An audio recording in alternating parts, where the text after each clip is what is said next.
E kupton për herë të parë që ka bërë rolin e qenit, që vetëm ka nuhatur, vetëm ka lehur, vetëm ka kafshuar, por pas një jave trazirash në rrjetet sociale, ku stuhia digjitale nxori në sipërfaqe vlerat dhe llumin e shoqërisë sonë, aktori i njohur Viktor Zhusti ka thyer heshtjen me një reflektim të thellë mbi dinjitetin, linçimin publik dhe moralin njerëzor. Përmes një deklarate prekse, Zhusti e krahason debatin e ditëve të fundit me një betejë llogoresh ku mlefi dhe verbëria zëvendësuan arsyen. Ai sqaron se reagimi i tij, i konsideruar nga disa si i ashpër, nuk ishte pasojë e kërcënimeve, por një përgjigje ndaj keqpërdorimit të figurës së tij për qëllime politike. Aktori zbulon se kishte kërkuar privatisht largimin e fotografisë që ndezi debatin, por injorimi i kësaj kërkese e detyroi të fliste hapur.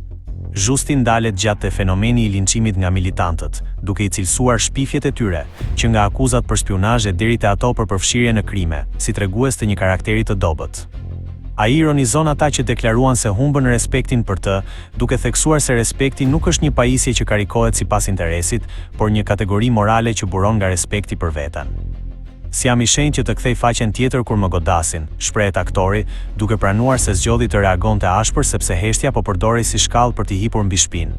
Megjithatë, pavarësisht epiteteve fyese dhe akuzave absurde, ai refuzon ta shohë popullin si një turm apo kope, duke mbetur besnik i misionit të tij si artist. Në mbyllje të këtij reagimi, i cili vjen në prag të festave të fundvitit, Viktor Zhusti përcjell një mesazh falje dhe reflektimi. Ai zgjedh të falë, jo se sulmuesit e meritojnë, por sepse shpirti njerëzor meriton të jetë i lirë nga urrejtja. Burrat e vërtetë edhe rrëzohen, edhe gabojnë, përfundon ai, duke konfirmuar se do të vazhdojë të ecë përpara me kokën lart, pa frikë dhe pa bastun, drejt dritës që vetëm arti dhe mirësia mund të prodhojnë.